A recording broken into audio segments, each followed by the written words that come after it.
দিনে এক কাক খুব পিপাসায় ছটফট করছিল।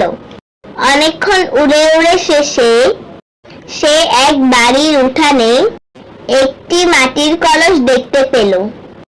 কাক খুশি হয়ে কলসের কাছে গেল, কিন্তু ভেতরের পানি একেবারেই নিচে।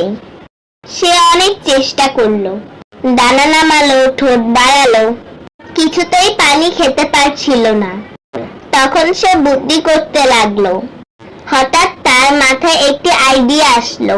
কাক মাটিতে পড়ে থাকা ছোট ছোট কঙ্কর ঠোঁটে তুলে কলসের ভেতরে ফেলতে লাগলো। একটা, দুটো, তিনটা, এভাবে ধীরে ধীরে পানি উপরে উঠতে লাগলো। অবশেষে পানি এতটাই উপরে এলো যে কাক ঠোঁট ডুবিয়ে পানি খেয়ে তৃষ্ণা মেটাতে পারলো। তো বন্ধুরা, এই গল্প থেকে আমরা শিখলাম, বুদ্ধি খাটিয়ে ধৈর্য ধরে চেষ্টা করলে সমস্যা যত বড়ই হোক না কেন তার সমাধান অবশ্যই আছে।